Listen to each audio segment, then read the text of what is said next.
우리 옆에 있는 분들 한번 인사 나눌까요? 한 주간 평안하셨습니까? 한번 옆에 인사 나누도록 하겠습니다. 우리 영상으로 참여하시는 분들도 함께 인사 나눠주시면 감사하겠습니다. 줌으로 들어오신 분들 얼굴 한번 뵙도록 하겠습니다.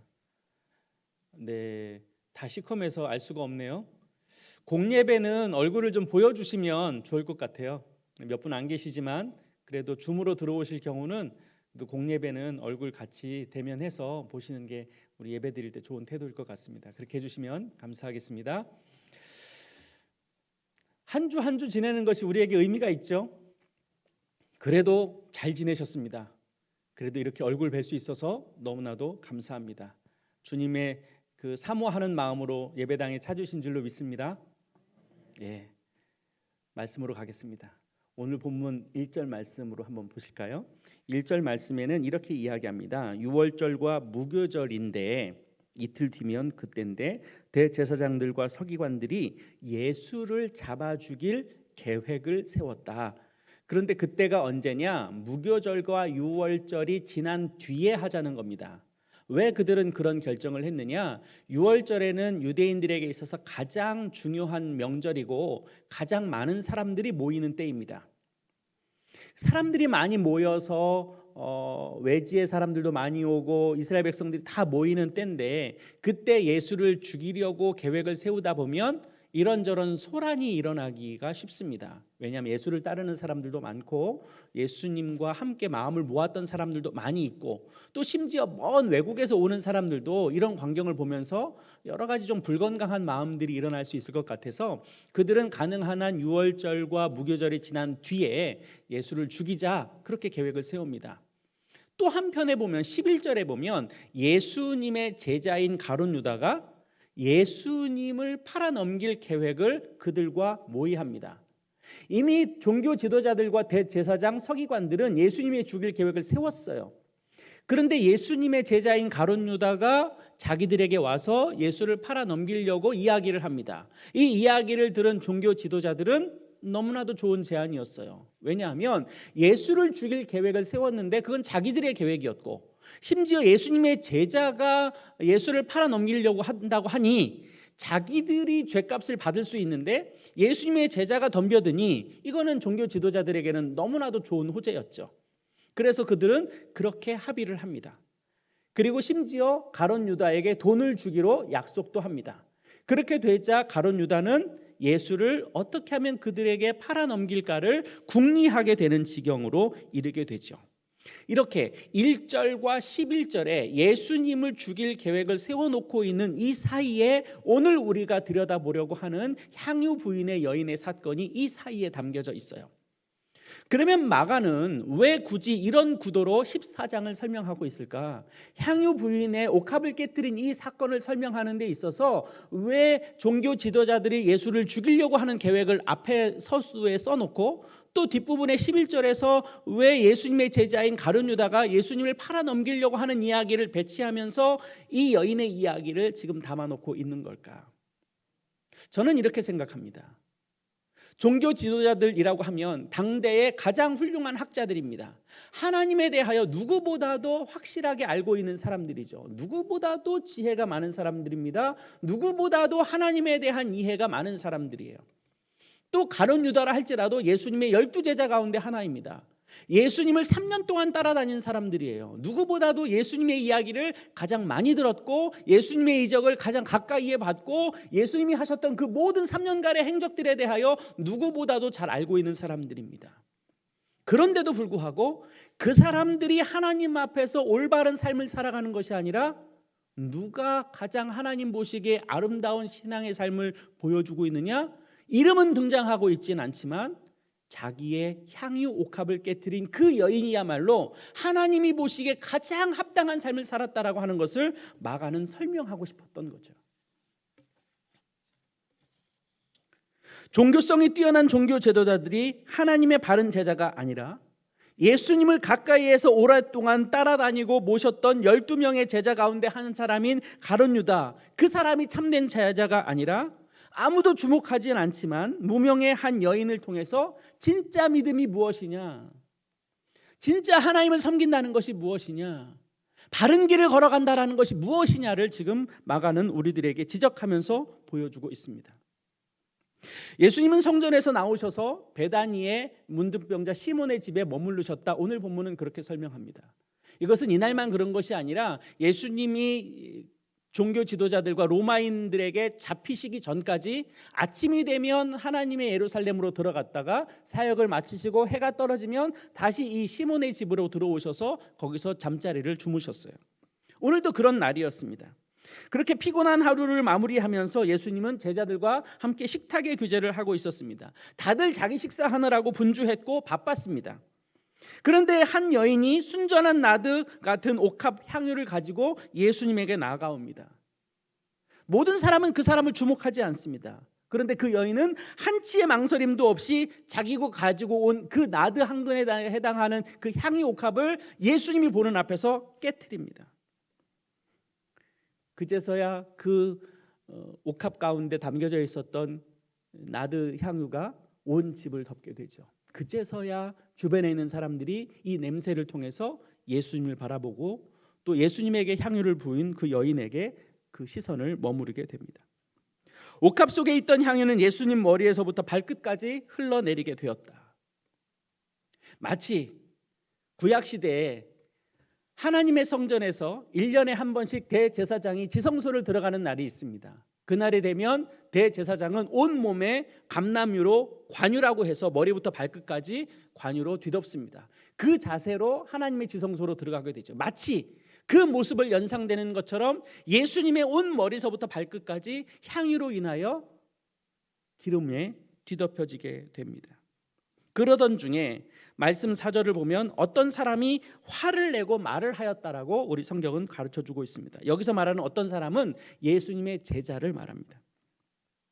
그 사람이 이렇게 말합니다. 이 향유는 300데나리온이나 하는 가치를 가진 향유인데 차라리 그 향유를 팔아서 가난한 사람들에게 나누어 주었으면 얼마나 좋았겠느냐라고 하면서 그를 비난하였고 책망하였다고 성경은 말씀하고 있습니다. 우리는 제자들이 이러한 반응에 대해서 한 가지 확인하고 갈 것이 있습니다. 300데나리온이나 되는 가치가 된 나드 향유는 당시 한 데나리온이 그 당시에 하루의 임금 노동자 값에 해당되기 때문에 적어도 1년치 노동자들의 연봉에 해당되는 금액입니다. 엄청난 금액이죠. 그런 금액을 그 자리에서 한꺼번에 망가뜨렸어요. 차라리 가난한 사람들에게 나누어 주면 좋았겠다라고 말한 제자들. 유대 율법에 의하면 가난한 사람들, 고아, 과부, 어린이들을 구제하는 것이 굉장히 중요한 사역이었습니다. 그들을 돌아보는 것은 유대 민족에게 있어서 가장 좋은 일이었습니다. 하나님을 기쁘시게 하는 일이었죠. 더군다나 지금 유대의 절기인 가장 큰 명절인 유월절을 앞두고 있는 그런 때입니다. 어느 때보다도 구제가 중요하다고 여겨질 바로 그때죠. 어쩌면 이러한 큰 돈을 가난한 사람들에게 사용이 된다면 그 당시에 굶주린 사람들 또 어려운 사람들에게 이 300데나리온이나 되는 자금을 가지고 그들에게 공급해 준다면 굉장히 그들에게 유익이 되었을 거예요. 예수님도 항상 가난한 사람들을 돌보아야 한다라는 말씀을 하셨어요. 마태복음 25장 40절 말씀에는 예수님께서 이렇게 말씀하셨습니다. 내 형제 중에 지극히 작은 자 하나에게 한 것이 곧 내게 한 것이다. 이것은 그만큼 예수님께서도 이웃을 섬기고 가난한 자를 돌아보고 연약한 자들을 세워주는 것, 그것이 바로 내게 한 것이다라고 할 정도로 예수님도 가난한 자를 돕는 것에 대해서 지극정성이셨습니다. 또 늘 그렇게 가르치셨죠. 그렇다면 제자들이 이 여인의 한 행동에 대하여 화를 낸 것이 지극히 당연해 보여요. 그렇지 않겠습니까? 그 돈을 가지고 많은 사람들에게 공급이 된다면 많은 사람들이 혜택을 보겠죠. 그것은 하나님께 하는 것과 동일한 것이니 그들이 이렇게 말하는 것이 합리적으로 보이고 그렇게 얘기할 만한 근거들은 충분합니다. 그런데 예수님은 제자들의 반응에 대하여 찬성하신 것이 아니라 여인의 행동에 대하여 내게 더 좋은 일을 하였다라고 평가하고 계신 거예요. 한마디로 표현하면 가난한 자들에게 구제하는 일도 좋은데 예수님 자신에게 향유를 부은 그 일은 더 좋은 일이다라고 말씀을 하고 있는 거예요. 그러면 우리가 이 본문을 이렇게 이해할 수도 있어요. 가난한 자들에게 선행을 베푸는 것, 그것과 예수님에게 하는 것, 이것을 선택하게 된다면 우리가 더 좋은 것을 선택하는 게 뭐냐? 예수님에게 하는 것이 더 좋은 것이다. 이렇게 이해할 수 있게 되는 거죠. 요즘 말로 이야기하면 교회에서 헌신하고 봉사하고 수고하고 재정을 드리고 하는 것과 가난한 자들을 돌아보고 이웃을 살피고 어려운 자들에게 도움이 될 만한 일을 하는 것, 무엇이 더 좋으냐? 라고 하는 것에 대해서 평가를 하는 것처럼 보인단 말입니다. 그런데 오늘 본문은 지금 그 이야기를 하고 있는 게 아니에요. 7절 말씀을 한번 보시겠습니다. 우리 7절 말씀 같이 읽어보겠습니다. 시작. 가난한 자들은 항상 저희와 함께 있으니 아무 때라도 원하는 대로 도울 수 있거니와 나는 너희와 항상 함께 있지 아니하리라. 더 좋은 일을 하였다라고 말하면서 예수님께서 뭐라고 하느냐면 여기 두 가지 상반된 개념이 있는데, 하나는 항상, 어려운 자들은 너희들과 항상 있어 라고 하는 말과, 지금 여인은 특별한 일을 하고 있어, 특별한 때를 지금 나에게 행한 거야 라고 하는 것을 대비시켜서 말씀해 주고 있는 거예요. 가난한 사람들은 항상 도울 수 있다는 거죠. 그러나 지금 이 여인이 예수님에게 한 행동은 아무 때나 한 행동이 아니고 단 한 번 할 수 있는데, 그 단 한 번 할 수 있는 그 특별한 일을 지금 이 여인이 나에게 행하고 있다라고 하면서 예수님께서 이 여인이 행한 것을 칭찬하고 계신 거예요. 그러면 이 여인이 예수님에게 향유를 부은 일이 왜 단 한 번의 특별한 행위가 되는가? 왜 이것이 보편적인 일이 아니고 늘상 있는 일이 아니고 예수님의 말씀처럼 왜 이것이 특별한 일이라고 해석해주고 있는 걸까? 그는 힘을 다하여 내 몸에 향유를 부어 내 장례를 미리 준비하였다고 예수님께서 이것에 대하여 해석해 주셨어요. 성경은 이 여인이 어떤 목적과 의도를 가지고 300데나리온이나 되는 자기가 가지고 있는 모든 전 재산인 이 향유 옥합을 깨뜨렸는지에 대해서 이 여인의 목소리를 들을 수는 없습니다. 그런데 예수님께서 그것에 대하여 평가를 해주셨는데, 그 여인이 한 행동이 어떤 행동이었느냐면 내 장례를 미리 준비하신 것이다라고 이야기를 해주고 있는 거예요. 아시다시피 예수님은 이스라엘 백성들이 오래도록 기다려왔던 메시아입니다. 헬라어로 메시아, 히브리어로 그리스도, 그 말의 뜻은 기름 부음 받은 자라는 것을 의미해요.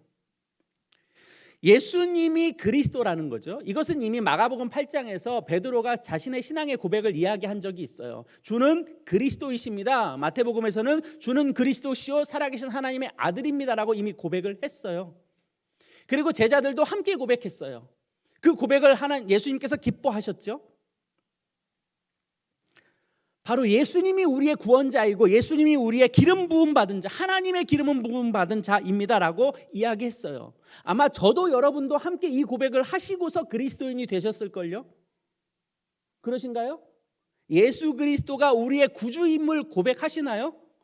그러셔서 그리스도인이 되셨죠? 다 저와 여러분이 이렇게 고백해서 이 자리에 와 있는 거예요. 우리 주님이 그리스도이세요. 제자들도 다 그렇게 고백했어요. 그렇게 알고 있었어요. 그렇게 믿어왔어요. 그런데 보세요. 예수님의 제자 가운데 어느 누구도 예수님에게 기름 부음을 허락한 자는 없어요. 예수님 머리에 기름 부은 자가 없어요. 종교 지도자들도 마찬가지죠. 그는 예수님을 그리스도로 인정하지 않았기 때문에 그들은 더더군다나 기름 부음을 하지 않았어요. 그런데 하신 분이 계세요. 예수님께서 세례 요한으로부터 세례를 받으실 때 하늘이 열리고 하늘에서 음성이 들립니다. 이는 내 사랑하는 아들이요 내 기뻐하는 자라. 성령이 비둘기같이 임하셨어요. 하나님께서 예수님이 세례 받으실 때 이미 직접적으로 성령의 세례를 예수님에게 부으셨어요. 하나님이 유일하게 예수님에게 기름 부음을 허락하셨어요. 오늘 본문 앞절 1절과 11절에 종교 지도자들은 예수님을 죽일 계획을 세웠어요. 예수님의 제자도 예수님을 팔아넘길 계획을 세웠어요. 예수님이 어떤 길을 가야 될지 오늘 본문에서도 예측할 수 있어요. 예수님이 가시는 길은 어떤 길이에요? 죽음의 길이에요. 이미 예수님께서 말씀하셨어요. 내 장례가 눈앞에 왔다. 예수님이 왜 그 길을 가시죠?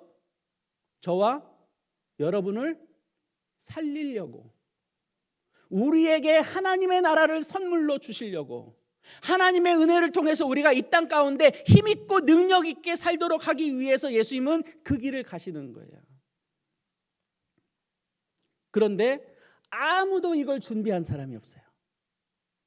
누가 준비했어요? 이 여인만 준비했어요. 그래서 예수님이 이렇게 말씀하십니다. 이 여인이 한 일을 복음이 전파되는 곳마다 따라다니면서 기억해야 한다. 극찬의 말씀이시죠. 이 여인의 행동은 예수님이 그리스도이심과 메시아로서의 그 사역이 올바르게 진행되었고 예수님이 우리의 온전한 구원자다라고 하는 것을 이미 그의 행동으로 보여준 믿음의 행동이었다는 거예요.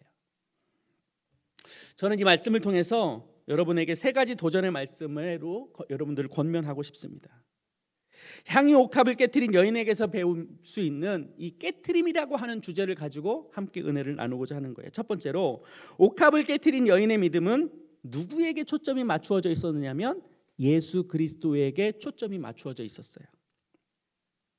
이 여인의 이러한 영적인 눈과 거룩한 행동은 종교적인 열심이나 얼마나 오랫동안 예수님을 섬겨왔는지 하고는 조금 다른 것 같아요. 저는 기본적으로 교회에 오래 다니시는 분들이 그래도 더 영적이고 더 신앙적이고 더 믿음이 좋을 것이라고 생각합니다. 어쩌면 이것이 우리에게 보편적인 경험이죠. 신앙생활을 오래 하신 분들이 그래도 비교적 하나님 앞에서 올바르게 살려고 하니까요. 그런데 오늘 말씀을 보면 다 그런 것 같지는 않아요. 예수는 그리스도다. 베드로를 비롯해서 모든 제자들이 예수님을 향하여 그렇게 신앙 고백을 했습니다. 그러나 제자들은 예수님이 부활하시는 그때까지 자신의 행동이나 생각이나 그런 것들을 예수님이 보시기에 합당하게 생활한 적은 없어요. 뿐만 아니라 당시 종교 지도자들이었던 대제사장들과 서기관 누구보다도 하나님에 대하여 열심이었고 누구보다도 하나님에 대하여 특심하였던 사람들입니다. 그랬던 그 사람들은 예수님을 그리스도로 인정하지도 않았습니다. 그들이 가지고 있는 학식과 그들이 가지고 있는 지혜와 그들이 가지고 있는 하나님에 대한 그 열심과 그런 것들이 이 땅에 우리의 구주로 오셨던 예수님에 대하여 마음을 열고 받아들이려는 마음이 그들에게는 없었어요. 오히려 그들이 가지고 있는 지식이 하나님을 아는 것으로부터 예수님을 알아가는 것부터 예수님이 그리스도다라고 하는 것에 대하여 점점 멀어져 가고 있었을 뿐이죠.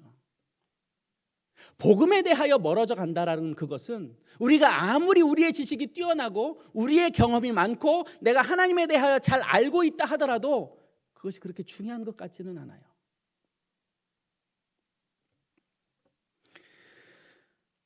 제자들도 무지했고 종교 지도자들도 마찬가지로 무지했어요. 그러나 이름이 등장하지 않는 이 한 무명의 여인은 예수님에게 그의 관심과 초점이 맞추어져 있어요. 다른 사람들이 자신을 어떻게 보느냐 중요하지 않았어요. 거기에 마음을 쓰지 않았어요. 다른 사람들이 뭐라고 하든 곧장 예수님에게로 달려갔어요. 나아갔어요. 그리고 자기의 가진 모든 것을 예수님 앞에서 깨트렸어요. 이것을 예수님께서 흡족하게 여기셨죠. 저와 여러분들의 신앙생활 속에서 우리의 관심사는 무엇인가요? 우리가 어떤 것에 대해서 제일 마음을 쓰고 관심을 갖고 계신가요? 비록 우리가 예수 그리스도를 주로 하고 고백하고 하나님 앞에 예배를 드리는 것이 우리에게 소중하기 때문에 다 이 자리에 나와 오셨을 거예요. 하나님을 예배하는 것이 우리의 삶에 너무나도 중요하기 때문에 나와 오셨을 거예요.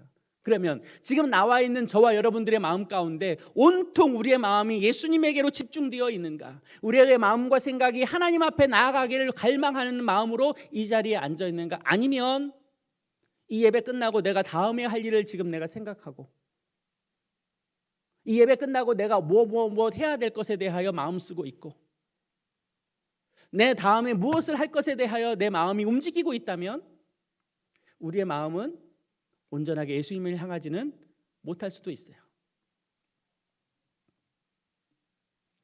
우리는 주님에게 초점이 맞추어져 있어야 해요. 주님을 바라보아야 돼요. 다른 데 우리의 시선을 돌리면 우리의 마음이 사단에게 빼앗겨질 수 있어요. 우리의 마음과 몸이 주님을 향할 수 있기를 바랍니다. 주님을 바라보셔야 돼요. 그것 말고는 우리에게 답이 없어요. 두 번째는 옥합을 깨트린 여인은 예수님의 장례를 준비한 행동이었다. 예수님께서 그렇게 말씀하셨어요. 이것은 참으로 놀라운 이 여인의 통찰력이었고 지혜였어요. 우리들에게도 이런 지혜가 필요한 것 같아요. 지금 우리가 코로나 시대를 살아가고 있잖아요. 우리의 마음도 무너지고 우리의 신앙도 무너지고 우리의 삶의 자리도 무너져 가고 있고 무엇 하나 우리가 의지할 만한 것이 그렇게 없어요. 근데 우리의 마음이 점점 답답해지죠. 왜? 답이 없으니까. 길을 못 찾고 있으니까. 어떻게 해야 되지? 어떻게 해야 되지? 이 상황에서 내가 어떤 길로 나아가야 하지? 무엇을 선택해야 되지? 이런 혼란함이 늘 우리 앞에 놓여 있지 않습니까? 그럴 때 하나님의 지혜와 하나님의 분별력이 있다면 얼마나 좋겠어요? 근데 이 여인은 그런 지혜가 있다는 거 아니에요.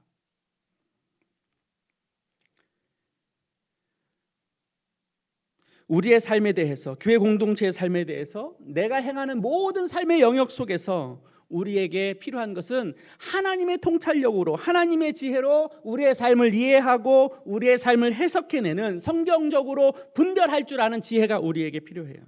본문에서 보면 그 자리에 있었던 어느 누구도 예수님에게 앞으로 벌어질 일에 대해서 준비한 사람이 없었어요.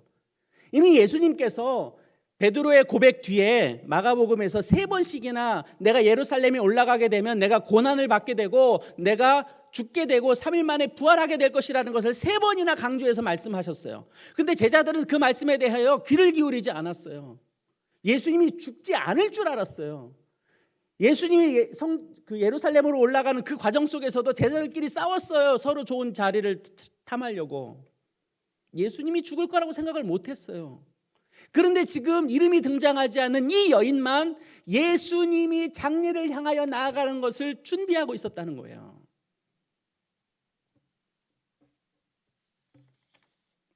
이처럼 상황과 환경에 대해서 신앙적으로 잘 분별하고 지혜를 갖는 것이 참 바른 신앙인이고 바른 지혜자예요. 제자들이 여인에 대하여 평가한 것은 틀렸고 여인은 예수님으로부터 칭찬을 받기에 충분했어요. 성도 여러분, 우리의 지혜가 주님으로부터 출발한 지혜가 아니면 우리에게 유익이 되지 않습니다. 그래서 우리에겐 지혜가 필요해요. 누구의 지혜가 필요해요? 하나님의 지혜가 필요해요. 그래서 우리는 그 지혜를 위해서 날마다 기도해야 되는 거예요. 우리가 날마다 기도하지 않고 하나님의 지혜로 살아가지 않으면 우리는 순간적으로 늘 내 생각과 내 판단과 내 경험적인 선택을 하게 되어 있습니다. 그것이 하나님의 생각인지 아닌지 분별할 차이도 없어요. 그럴 시간적 겨를도 없어요. 그냥 순간적으로 떠오르는 것을 판단하고 결정하고 행동해버려요. 하나님께서 그걸 기뻐하는지 즐거워하시는지 만족해 하시는지 생각도 안 하죠. 그러니까 우리는 하나님의 지혜를 날마다 구하여야 돼요. 안 그러면 우리는 어그러진 길로 갈 수밖에 없어요. 우리의 성정이 그것밖에 안 돼요. 우리의 지혜가 그것밖에 안 돼요. 신앙생활 30년, 50년 중요한 자산이죠. 그러나 내가 오늘 하나님 앞에서 살아가지 않으면 나의 신앙의 여력은, 경력은 하나님 앞에서 그렇게 중요한 게 아니에요.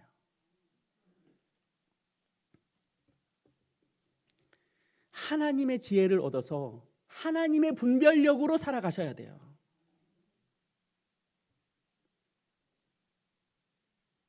하나님의 도우심 없이는 우리는 못 살아요.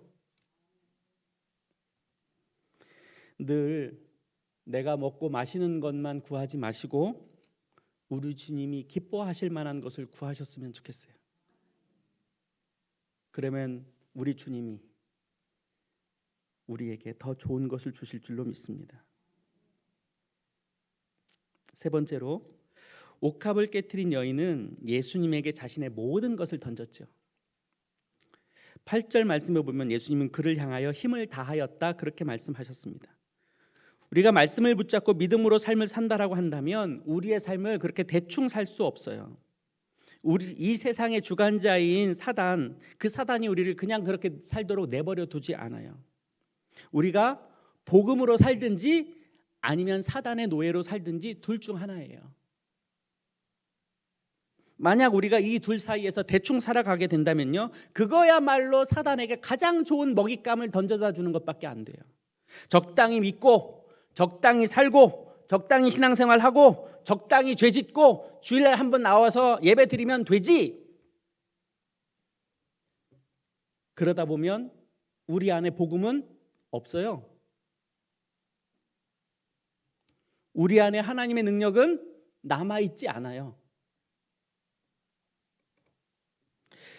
그래서 저는 오늘 말씀의 제목을 깨트림이라는 제목으로 정했어요. 깨트림은 주워 담을 수 없죠. 많은 경우 우리가 신앙생활 하면서 우리가 짓는 죄에 대해서 꽤 많이 너그러워요. 그럴 수도 있지. 우리는 어차피 죄인이지. 그래도 주님께서 우리의 죄를 사하여 주셨지. 이런 너그러움 때문에 우리가 죄를 짓는 것에 대해서 너무 관대해져 가는 것 같아요. 그러다 보니까 우리가 주님에 대하여 무엇인가를 헌신하고 수고하고 애를 쓴단 말입니다. 그러다 보면 우리의 힘이 지쳐요. 딸려요. 내 마음에 또 다른 마음과 다른 생각이 들어요. 그러다 보면 내가 하나님 앞에 나아갔던 그 열심과 열정을 거두어 드릴 경우가 많아요. 오늘 본문에 빗대어 본다면 내가 주님을 향하여 향유를 부어요. 향유를 붓다 보니까 아까운 생각이 드네요. 또 향유를 붓다 보니까 주변의 사람들이 나를 노려보는 게 보이네요. 그러면 우리의 마음 가운데 무슨 생각이 드냐면, 이거 더 해야 되나? 말아야 되나? 할까? 하지 말까? 에이 뭐 여태 애썼는데 뭐 이만하면 됐지라고 거두어 드릴 가능성이 커요.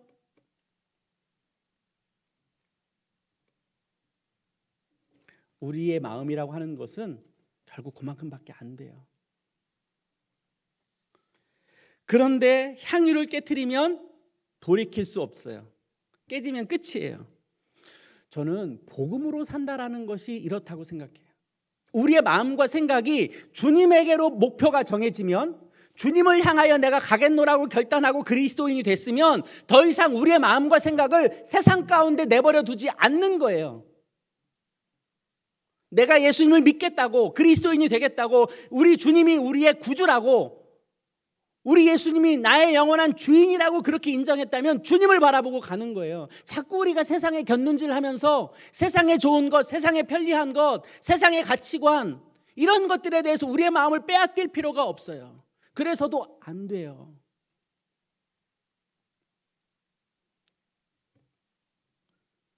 그리고 온 힘을 다하여 복음으로 사는 거예요. 그리고 책임은 누가 져요? 주님이 우리를 책임져 주실 거 아니에요. 우리 주님은 한 번도 실수하신 일이 있어요, 없어요? 없어요. 주님이 우리를 버리신 적이 있어요, 없어요? 없어요. 주님이 우리를 세상 가운데 내버려 두고 우리를 내팽겨 치신 적이 단 한 번도 없어요.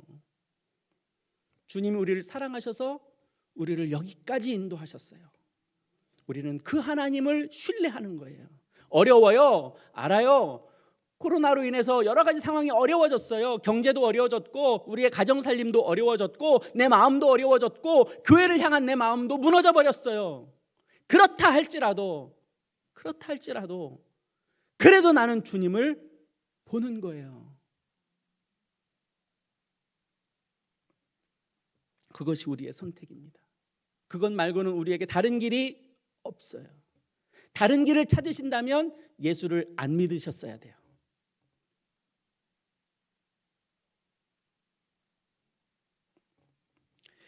그리고 마지막으로 향유를 깨트린 여인보다 더 분명하고 확실하게 우리에게 진정한 깨트림이 무엇인지를 보여주신 분이 계신데 바로 예수님입니다. 8절 말씀에 예수님은 그가 내게 향유를 부은 것은 내 장례를 미리 준비하였다고 해석하셨죠. 이미 예수님은 자신의 미래가 어떻게 될 것을 다 알고 계셨어요. 예수님이 가셨던 그 길은 구원의 길이었어요. 우리의 죄를 속량하시기 위하여 기꺼이 그 나무 십자가를 짊어지셨어요. 그리고 그곳에서 자신의 모든 것들을 버리셨어요. 심지어 자기 몸을 완전히 깨트려 버리셨어요. 그리고 우리를 살리셨어요. 그 대가로 우리는 오늘도 할렐루야 하면서 살아가는 자격을 얻게 됐죠. 주님은 자신을 깨트려서 우리를 살리셨어요. 그러면 우리는 누굴 닮아야 되겠습니까? 우리가 바라보아야 할 분도 예수님, 우리가 닮아야 할 분도 예수님, 우리가 추구해야 될 분도 예수님. 그러니 사랑하는 성도 여러분, 세상으로부터 우리의 마음을 단단히 메어 매시고 주님을 바라보실 수 있기를 바랍니다.